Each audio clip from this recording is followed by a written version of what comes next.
अगर आपको अपने एग्ज़ाम में अच्छे मार्क्स लाने हैं, तो उसके लिए आपको सिर्फ़ 2 काम करने होते हैं। पहला, इम्पोर्टेंट क्वेश्चंस आपको ढूँढने होते हैं, जो कि आपको ऐसे टीचर से मिलें जिसको जानकारी हो, कौन से क्वेश्चन आते हैं, वो आपको हमारे चैनल पे मिल सकते हैं। दूसरी चीज़ ये है, आपको पिछले साल के पेपर को एनालिसिस करना चाहिए, कौन से क्वेश्चन ज़्यादा पूछे आ रहे हैं, किस टाइप के क्वेश्चन पूछे आ रहे हैं। तो इसके लिए आपको कोई टेंशन की ज़रूरत नहीं है। ये सारी जानकारी आपको हमारे चैनल पे मिलती रहती है। हम आपके लेके आ रखे हैं आज इम्पोर्टेंट क्वेश्चंस। इस साल ये क्वेश्चन आने वाले हैं जो आपकी स्क्रीन पे आपको दिखाई दे रहे हैं। आप देख लेना, आपके हापेली में आपको ये क्वेश्चन देखने को मिलेंगे। पहला क्वेश्चन आपके सामने है, त्वरण का मात्रक है। आपसे पूछा जाएगा त्वरण का मात्रक क्या है।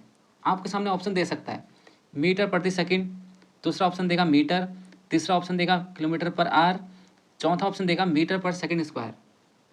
इसमें से त्वरण का मात्रक कौन सा है? त्वरण का मात्रक, ये जो ऑप्शन आपका डी है लास्ट वाला, ये है आपका मीटर पर सेकंड स्क्वायर। इसको आपको टिक करेंगे। अब बताइए, पहला वाला जो आंसर था ये मीटर पर सेकंड, ये किसका मात्रक था? क्या आपको पता है?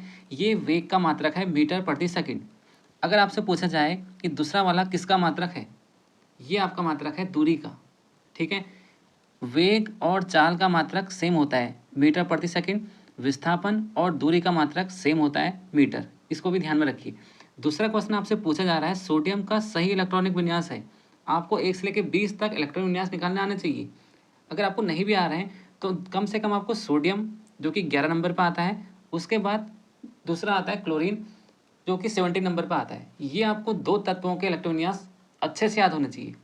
सोडियम का होता है 281, जो ऑप्शन नंबर सी है। ये ऑप्शन देखिए बिल्कुल घुमा के दे रखे हैं, आपके बुक में भी ऐसे ही लिखे हुए हैं ऑप्शन। इसमें आपको क्वेश्चन मिलेगा 28821। तो काफ़ी सारे स्टूडेंट यहाँ टिक करके आते हैं 218 में, जो कि आपको मार्क्स मिलेंगे इसमें 0। सही मार्क्स मिलेंगे अगर आप 281 में टिक करते हैं। क्लोरीन का हो जाएगा 287। उसके बाद अगला क्वेश्चन है, गर्मियों में हमें किस तरह के कपड़े पहनने चाहिए? तो इसका आंसर आएगा सूती कपड़े। ये भी आपसे पूछ सकता है, गर्मियों में सूती कपड़े क्यों पहनने चाहिए, ये भी आपसे पूछ सकता है। अगला क्वेश्चन आपसे पूछेगा, इलेक्ट्रॉन प्रोटॉन न्यूट्रॉन की खोज किसने करी? इसके लिए हमने एक ट्रिक भी बनाई थी, ईट पर नाच। इलेक्ट्रॉन जो है, ई से आएगा इलेक्ट्रॉन, टॉ से आएगा टॉमसन। इलेक्ट्रॉन की खोज आपकी टॉमसन ने कर रखी है, वैसे ही प्रोटॉन की खोज आपकी रदरफोर्ड ने कर रखी है। न्यूट्रॉन की खोज आपकी करी है चैडविक ने। इसको ध्यान में रखिए। उसके बाद आपसे पूछा जाएगा, शुष्क बर्फ क्या है? इसका आंसर सिर्फ आपको इतना ही लिखना है, ठोस कार्बन डाइऑक्साइड। अगर आप लिख देंगे तो आपको पूरे मार्क्स मिलेंगे, कुछ मार्क्स नहीं कटेंगे। ये जो है क्वेश्चंस आज ही इसको ध्यान से देखिए। शुष्क बर्फ क्या है? आपसे पूछ सकता है, व्हाट इज ड्राई आइस? इसका आंसर आएगा ठोस कार्बन डाइऑक्साइड, यानी कि सॉलिड कार्बन डाइऑक्साइड। अगला क्वेश्चन आपसे पूछा जाएगा, पादप कोशिका तथा जंतु कोशिका में अंतर लिखिए। ये आपसे पूछा जाएगा। आपको इसका डायग्राम बनाना भी आना चाहिए, राइट। कोशिका खोज किसने कर रखी है? रॉबर्ट हुक ने कोशिका खोज कर रखी है। फिर अगला क्वेश्चन आपसे पूछा जा सकता है, माइटोकॉन्ड्रिया को कोशिका का बिजली घर क्यों बोलते हैं, क्यों कहते हैं? ये आपको पता होना चाहिए। मोस्ट इंपॉर्टेंट क्वेश्चन है ये तो, most most most important question बोलेंगे इसे हम। ये छपता ही छपता है, माइटोकॉन्ड्रिया को कोशिका का बिजली घर क्यों कहते हैं। अगला क्वेश्चन आपसे पूछा जाता है, संवेग किसे कहते हैं? इसका मात्रक भी लिखिए। संवेग, जिसको हम पी से दिखाते हैं, पी बराबर होता है mv। ठीक है, द्रव्यमान तथा वेग की गुणनफल को क्या बोलेंगे आप? संवेग बोलेंगे। ठीक है, वैसे इसका मात्रक भी लिख देंगे आप, द्रव्यमान। ये देखिए, द्रव्यमान क्या हो जाएगा? द्रव्यमान गुणा मीटर पर सेकंड। तो इससे इसका मात्रक भी बन सकता है। गुरुत्वाकर्षण का नियम देखिए। अगर आपको वीडियो अच्छी लग रही है तो वीडियो को आप लाइक जरूर कीजिए और शेयर जरूर कीजिए। सिर्फ इतने ही इंपॉर्टेंट क्वेश्चन नहीं, जरूरत पड़ी इसका पार्ट 2 भी आएगा। ठीक है, अगर आपको लगता है इसमें इसका पार्ट 2 आना चाहिए तो आप हमें कमेंट करें। हम आपको कुछ और क्वेश्चन इसमें रह गए हैं जो ज़्यादा इंपॉर्टेंट है और भी वो एग्जाम में छपने वाले हैं, तो उनके लिए आप हमें कमेंट करिए।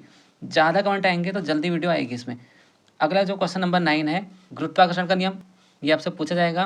क्वेश्चन नंबर 10, गति के नियम लिखिए। आपसे पूछा जाएगा, गति के 3 नियम हैं, पहला नियम, दूसरा नियम, तीसरा नियम। ये आपको सब आने चाहिए। और गति का जो तीसरा नियम है उसको क्रिया प्रतिक्रिया का नियम भी कहते हैं। आपसे पूछ देगा क्रिया प्रतिक्रिया का नियम क्या है, तो आप वहीं पे आपका दिमाग घूम जाएगा, आप बोलेंगे हमने पढ़ा नहीं है, जबकि आपको आता है। तो इस तरह से क्वेश्चन को ध्यान में रखिए, क्रिया प्रतिक्रिया का नियम गति का तीसरा नियम है। ठीक है, इसमें आंसर वही आएगा जो गति का तीसरे नियम में आएगा। अगला क्वेश्चन, मिश्रण तथा यौगिक में अंतर लिखना है। ये मोस्ट इंपोर्टेंट क्वेश्चन है केमिस्ट्री का। बल त्वरण वेग की परिभाषा लिखनी है। और इसका मात्रक भी लिखना है। बल का मात्रक होता है न्यूटन, त्वरण का मात्रक अभी आपको ऊपर बता दिया गया है, वेग का मात्रक हमने बता दिया है। उसके बाद ये देखिए यहीं पे क्वेश्चंस कंप्लीट होता है। क्वेश्चन नंबर 12 आपको बता रखा है, यानी कि 12 क्वेश्चन आपको बता दिए गए हैं आज। और भी क्वेश्चन हमने लिखने हैं भी, जो मोस्ट इंपोर्टेंट क्वेश्चन है उसके लिए आप हमें कमेंट करिए। ज़्यादा कमेंट आने पर हम जल्द से जल्द इसमें वीडियो बनाएंगे, जिससे आपके क्वेश्चन ज़्यादा से ज़्यादा कवर हो और आपके मार्क्स भी ज़्यादा आएँ। आप कम क्वेश्चन पढ़कर ज़्यादा मार्क्स ला सकते हैं इन क्वेश्चंस को देखकर। तो मिलते हैं नेक्स्ट वीडियो में।